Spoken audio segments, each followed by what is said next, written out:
From the outside, they looked like a dream. Officer Rachel Monroe, 34, was a respected correctional officer at Black Ridge State Penitentiary, confident, calm, and well-liked by co-workers. Her husband, Detective Marcus Monroe, 36, was a decorated city cop, disciplined, loyal, and deeply in love with his wife. Together, they were the picture of success. But behind the uniforms, the cracks were already forming. After 10 years of marriage, the spark had dimmed. Long shifts, conflicting schedules, and emotional exhaustion replaced date nights. Marcus thought the silence between them was temporary. Rachel, however, felt something deeper: emptiness. And it was that emptiness that led her to a man she was never supposed to even speak to. Devin Cross, 28, was serving time for armed robbery and assault. Tough exterior, sharp mind, dangerous charm.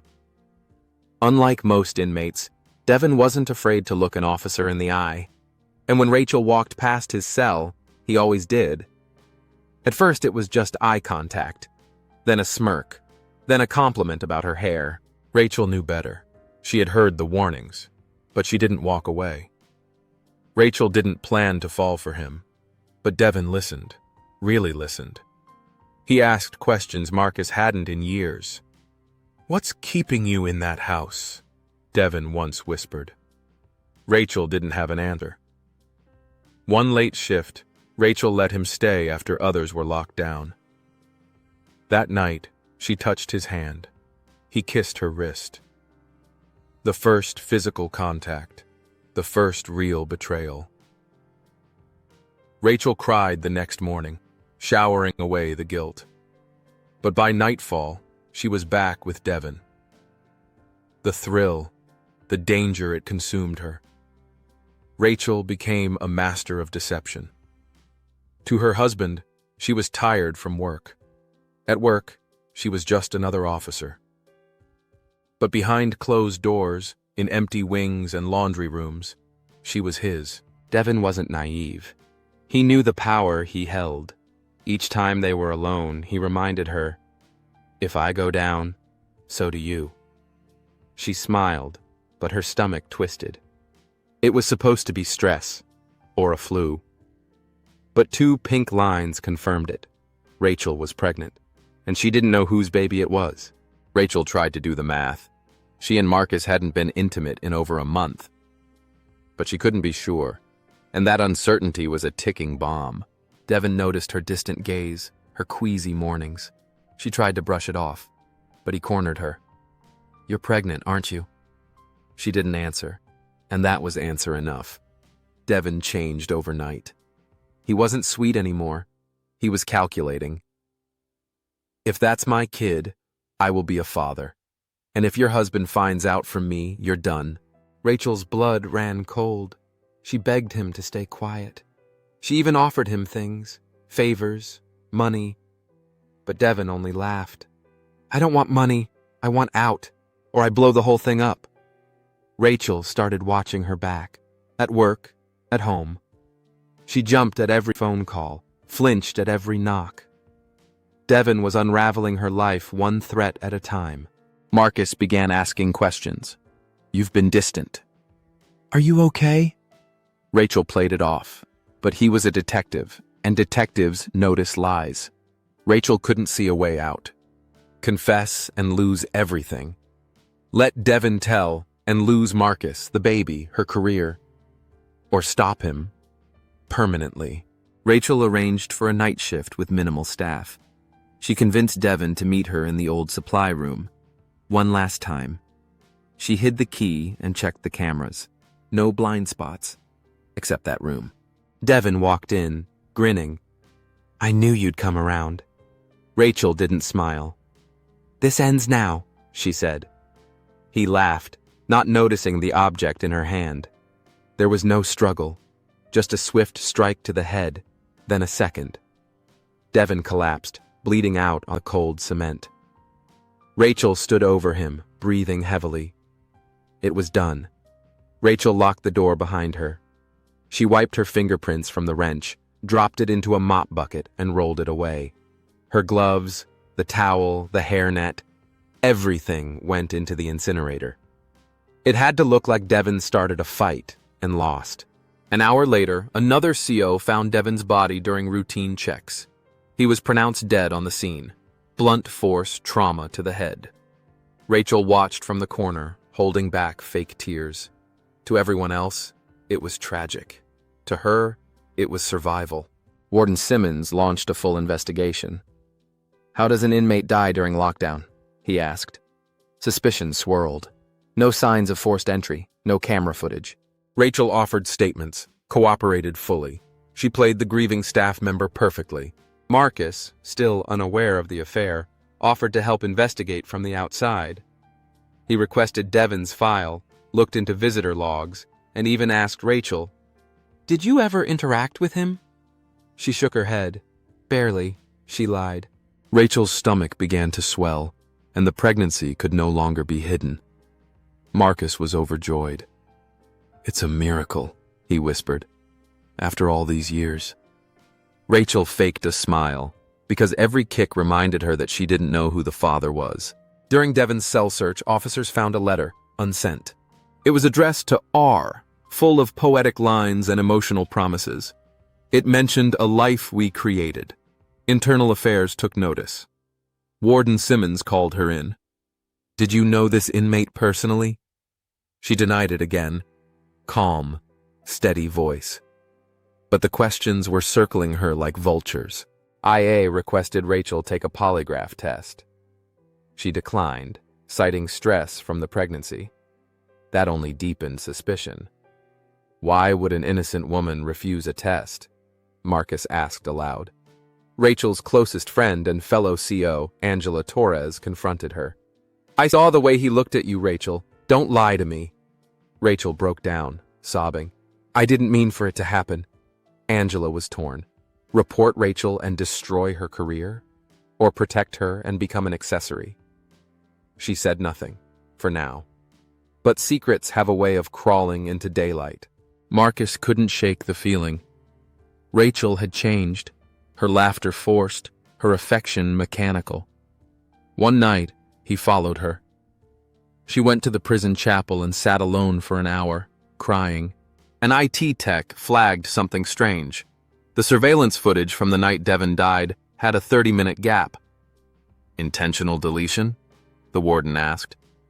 Rachel's name was on the system login during that window. Marcus came home with Devon's file in hand.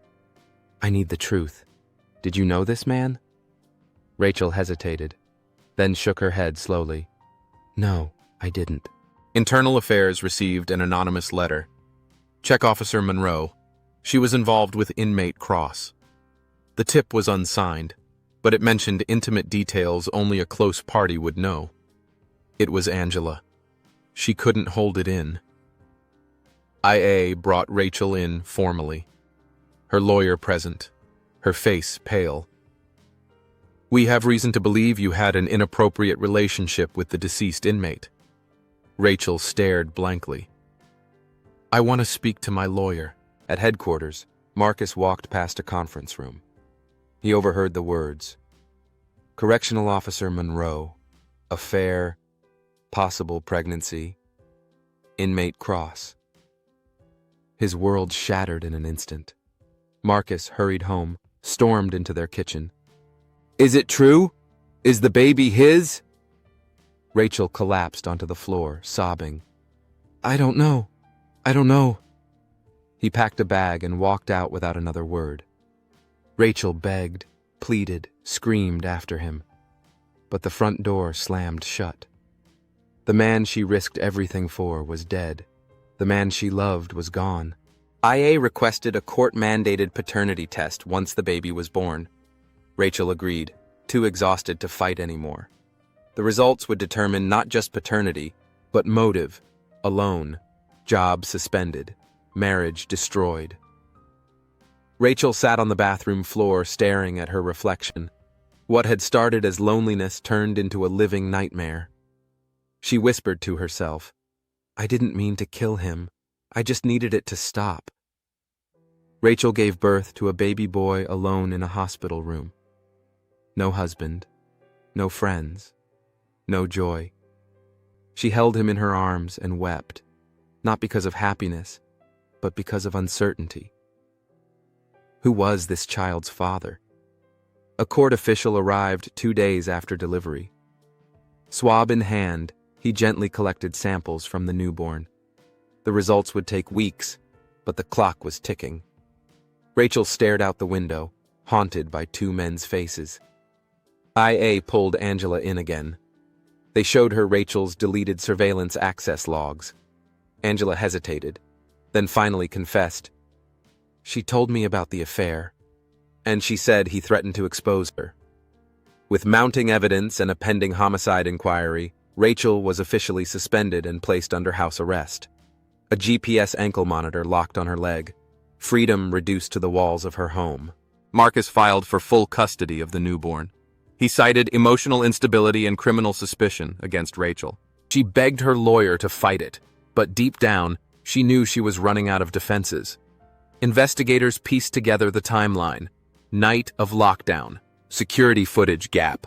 Rachel's access logs. Devon's hidden letter. A picture formed and Rachel was at the center. Local news caught wind of the scandal. Pregnant correctional officer under investigation for inmate's death. Reporters swarmed her front yard. Neighbors whispered. Mothers pulled children away from her lawn. Rachel became a pariah overnight. Devon Cross was laid to rest in a modest cemetery. His mother sobbed uncontrollably, clutching his photo. I told him to stay out of trouble. Rachel's estranged mother arrived unannounced. I saw the news, she said. They hadn't spoken in years. Rachel collapsed into her mother's arms like a child. I ruined everything, she whispered. Despite his rage, Marcus requested a private investigator. He wanted clarity, proof that Rachel killed Devon. Not out of vengeance, but closure. I need to know the full truth, he told the PI. The PI uncovered Rachel's deleted emails and burner phone messages, flirtatious exchanges, late-night confessions, and one chilling text from Devon. If you don't tell your husband, I will. The baby might be mine. The district attorney reviewed the evidence. They drafted an arrest warrant for second-degree murder. Intent was hard to prove, but motive? That was undeniable. It was just a matter of time. Panicking, Rachel attempted to cut off her ankle monitor. It triggered an alert. Sheriffs arrived within 15 minutes. She was handcuffed on her front lawn in a hospital gown. Her baby cried inside. Rachel was booked into the very county jail she once worked in. Other inmates recognized her. Whispers filled the air. That's the one who slept with a prisoner and killed him. A detective sat across from Rachel. You had an inappropriate relationship with Devon Cross? Rachel stared at the table. She nodded slowly. Yes. And did you kill him? Silence. Then, I was scared. Tears streamed down her face. Rachel sits alone in a cell, staring at the walls. A single photo taped to the wall. Her newborn son. She rocks silently, repeating to herself, I didn't mean to. I didn't mean to. A courier delivers the sealed envelope to Marcus. He opens it slowly. 99.9% match. He is the father. He falls into a chair, trembling. She killed a man, and it wasn't even his child. Rachel's trial date is announced. The courtroom will be filled with reporters, colleagues, and family, and a deadly secret born from betrayal, fear, and one irreversible decision. Blogs, podcasts, YouTubers, TikTokers. A correctional officer pregnant by an inmate, then kills him? People called it scandalous. Some called her evil. Others said she snapped. Everyone had an opinion. Marcus stared at photos of their wedding day. Was it all a lie? He whispered. He still held his son each night. But now, every time he looked into the child's eyes, he saw the woman who betrayed him. Angela, Rachel's best friend, was called to testify. She was torn. Protect her friend or tell the truth. On the stand, she trembled. She told me she was scared. Scared he'd ruin her marriage. Gasps echoed through the courtroom. The district attorney spoke with firm conviction. She was afraid of losing her husband, her child, her image. She had a secret. He threatened to reveal it. And so she silenced him with a deadly blow. Rachel's lawyer countered with a psychological defense. She was emotionally manipulated, traumatized, confused. They painted Devon as coercive, a predator hiding behind prison bars. Courtroom lights dimmed.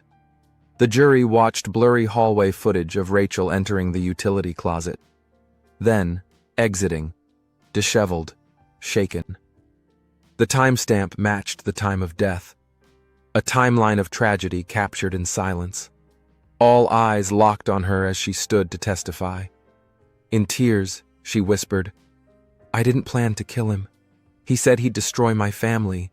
I just wanted him to stop." But was it a moment of weakness or calculated fear? The prosecutor didn't hold back. "You wanted your cake and to eat it too, didn't you?" Rachel stammered, "No, You knew the consequences, but you thought you were untouchable." She looked down, defeated. Marcus stood before the courtroom. "I gave her everything. Loyalty, love, a home." He paused, voice cracking. She gave herself to someone behind bars, then took his life. Even the judge looked shaken. Devon's mother had written a letter to be read aloud. "My son made mistakes. He didn't deserve death." The courtroom fell silent. The defense begged for mercy. "She made a mistake. She's already lost everything." The prosecution slammed down a photo of Devon. He lost his life. Her choices weren't mistakes. They were actions. Hours turned to a day, then two. Rachel sat motionless in her holding cell, barely eating. Every creak of the door made her heart race. Jury entered, faces unreadable. The foreman stood. "We the jury find the defendant." Rachel gripped the arms of her chair. "Guilty of voluntary manslaughter." Rachel now awaited her fate. The judge reviewed psychological evaluations, character testimonies, and her work history. She had once been praised for her discipline and leadership, but that woman no longer existed. While Rachel sat behind bars, Marcus was granted full custody of their son. He renamed the child, a fresh start for a new life. He vowed to never speak Rachel's name again. The judge announced the decision. 15 years in state prison with eligibility for parole after 10. Rachel didn't cry. She simply nodded, as if she'd known this day would come. Irony settled like a weight on her chest. Once a guard, now among those she used to control. Whispers followed her everywhere. That's the one who killed her inmate lover. She kept her head down and rarely spoke. Rachel wrote a letter to Marcus from prison, begging for forgiveness, asking to see her son. He never opened it. He dropped it into the fire without a second thought. On her parole hearing day, Rachel requested Marcus's presence. She wanted to look him in the eyes and apologize. He declined. "My son doesn't need closure. He needs distance." Rachel was granted parole, but freedom felt hollow. She stepped outside the prison gates, alone, older, and forgotten. Her past would forever haunt her. Proof that some secrets don't stay buried. They come back screaming for justice. Rachel stepped back into the outside world after 10 years. No cameras, no family, just silence and the weight of her past. She rented a small apartment far from her hometown, hoping anonymity would shield her. She stared into the mirror, lines on her face, hollow eyes. Her reflection was a stranger. "Who are you now?" she whispered to herself. Every job application ended the same way. One look at her criminal record and the door closed. Convicted ex-correctional officer. There was no room for second chances. She found Marcus's social media. Photos of him and their son, older now, smiling. They looked happy. He had moved on. It stung, but she couldn't look away. Every night, Rachel sat in the dark, retracing her steps.